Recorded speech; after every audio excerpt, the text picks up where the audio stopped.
Many of you know that I've criticized when there is a natural disaster, whether it's Tamil Nadu, whether it's Kerala, whether it's Gujarat.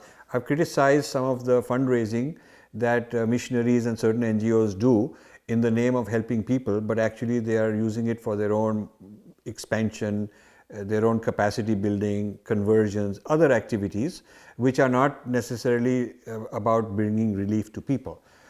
So I wanted to ask Swamiji, what are your thoughts on natural disaster and the relief that happens in Kerala? I know from personal experience, both in Gujarat earthquake and in the tsunami in Nagapattinam village, where I spent a lot of time. Not only we built a youth hostel, we built a chaturalaya for orphans. Swami Dayanand Saraswati's organization, we worked with them, we raised funds here in the US and did that.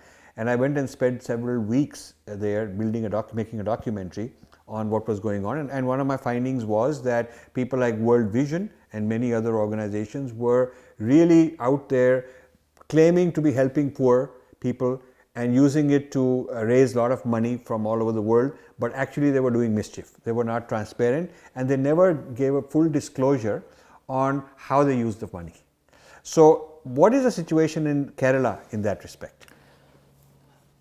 This is again a complex subject, because there are so many organizations, religious organizations and other many NGOs who are waiting to pounce, and when they get an opportunity like a boon, some natural calamities occurs, they are jumping and collecting money and for namesake doing some work here and there, and the major part of their collection they are spending for other purposes. But in the present day Kerala scenario, the most disturbing thing is even the government, the communist government of the present day Kerala, how it is working. A very questionable pattern is there. For example, in 2018, a very big flood came. It was a flood not natural, it was man-made, because there are 44 big dams in Kerala, and when the stored water was above 90% of the capacity, and there was rain in the catchment area, they should have opened the shutters. Right. But they didn't open. They opened all on a sudden when the dam started overflowing. So you see, Kerala is a state, a very narrow state. On the one side there is high range and the other side there is ocean. In between these two, only a narrow space is there. So all on a sudden opening 44 dams means you are creating the flood. So it happened. And immediately political parties started collecting in buckets. It is against the law of the land, because if you are an NGO and you are collecting money, you must give receipt.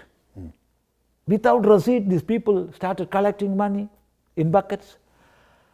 And Kerala government also, it asked for donations, and almost all states in India donated. And what we saw, practically no rehabilitation work is finished even after 1 year. Even after 1 year. And now again in 2019, this year, again flood came. The same picture we are seeing. So there is no such a mechanism to handle natural calamities we are seeing. And not only that, in the Gadgil committee report, it is specifically written, if you are giving permission for mining, that is quarries, in the high range area, which is a big business. which is a big business. This landsliding will happen every year. And if landsliding happens in the high range of Kerala, the whole of Kerala will be affected, not the high range alone, because that is the geographical pattern of The whole Kerala. ecosystem is destroyed. Yeah, destroyed. And not only that, Gadgil again wrote, if you are making huge building in the high range area, every year you will have natural calamities. But when Gadgil wrote this report, he submitted that report, the Christian organizations under the leadership of so many bishops, they started processions, they started so many violent activities, and many people went with them, and They wanted, in the name of development. in the name of development, in the name of agriculture, in the name of business, all this nonsense, they criticized Gadgil, they burned the forms of effigies of Gadgil. And not only Gadgil, there was one MLA, P.T. Thomas, he was a Congress MLA, he was supporting Gadgil report. They even assuming P.T. Thomas, being a Christian, despite that, an honest man, he said this will destroy the environment. Don't do it. They under the leadership of some bishops, they made a procession as if this P.T. Thomas is dead. Symbolically, they carried his coffin. And there was a procession. So, see, this is the state there. So, now what is happening? As predicted by that great man Gadgil, things are happening in Kerala. And the government, what they did, they put the Gadgil report in cold storage and appointed Kasturi Rangan to study the environmental conditions of Kerala high range. See, Gadgil was an environmental expert and Kasturi Rangan is atomic energy expert. So, putting Kasturi Rangan, that is atomic energy expert, to study about environmental aspects. So, he poured some water to that earlier report, and the Kerala government appointed another committee, Women committee. They poured again water in the Kasturi Rangan report. So, what the expert panel warned, that is happening. So, the present day natural calamities we are seeing in Kerala is, there is no doubt for me, I am saying it is purely man-made. It is not natural. And irresponsible. It is not natural calamity. Irresponsible government. Irresponsible government, lack of policy, lack of vision. That is. Now, when there are natural disasters, so this tells you the cause of the natural disasters. So when there are natural disasters, obviously people need help and relief. I got into controversy for basically saying that all these organizations, especially foreign funded NGOs, because they don't file a report to the Indian government, they're foreign, they should be required by the Indian government to file a report showing transparency of how they spent the money. And until they do that, people should boycott. And I was accused of being, bigoted and being biased and all that stuff. Actually, I am biased against those who won't give reports. World Vision have not given reports, and many of these NGOs, foreign NGOs, have not given reports on where the money went. And they raise a lot of money in the United States. They raise money, guilt money from Western people all over the world, saying, "Oh, these poor people are dying, or so write you a check," and so people give their money.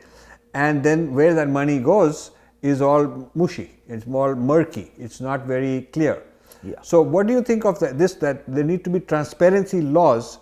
And also, why can't they have a Government of India relief fund? Wherever there is a need for relief, people in the foreign countries should donate to the Government of India fund, and the Government of India fund should allocate for relief purposes.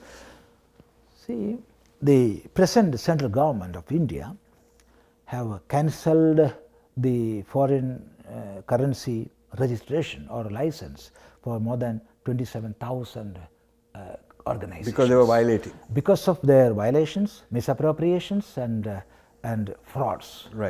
So their fraudulent activities government is observing, and they have cancelled, and as far as I know from the newspaper and media, mainly they are Christian organizations. Yes. So they were misappropriating funds. So central government is aware of that fact. So what I, as you said earlier, those who want to help Bharat must donate to the Prime Minister's disaster management fund. Right. Instead of giving to religious organizations. Right. Right. Instead of giving to individual state government or chief minister's fund. Because those are politically managed. It should be given to central government. Yeah. So, this is a request to the Ministry of External Affairs. When there's a disaster, I don't see a call for help by the Prime Minister's Relief Fund or some government responsible agency saying, if you want to help, this is the way to do it. I see a lot of media advertising from World Vision and all these kind of people, and because their ads are appearing and their ads are very emotionally done, very high quality marketing, the average person who's giving is very naive. He means well, he's trying to help. He's trying to help a fellow human being. That is his dana. He's trying to do that. And so they give where the publicity is more. So this is something the government has to take responsibility and promote the legitimate channels through which daan should be given. Yeah, of course. So government of India must be some more vigilant and come forward and stop these atrocities or exploitations, and government must come forward. Yes. You have to donate. Right. To Prime Minister's fund. Yeah. Very good. Yeah. What are some of the things, your thoughts towards us and how we can be, I have seen your first book, Breaking India, some years back, and after reading that book, actually I had a wish to visit you and have a talk with you. After that I saw your Being Different and Indra's Net. But I didn't read those books fully. From some parts I have gone through. So I am very sure that you are trying your best to dehypnotize the present day world and India. So you are doing a great work.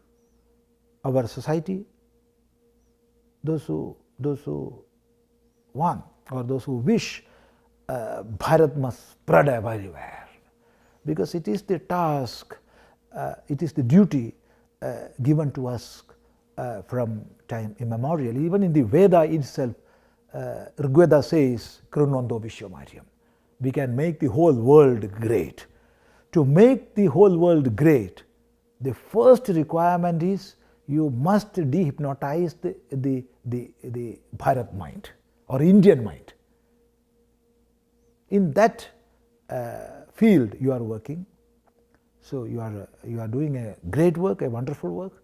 Of course, the blessing of our Guru Parampara will be with you. There is no doubt in that. We can work together. We all are working together. Yes. So you are sitting here, we are sitting there. Wonderful. So many others are sitting in another place. But the effect of all our work, yes, it will converge. Yes. There is no doubt in that. So when I go to India, which is about 4 times a year at least, for the last, I've been here in this country almost 50 years, and I've always gone, to India every year, many times.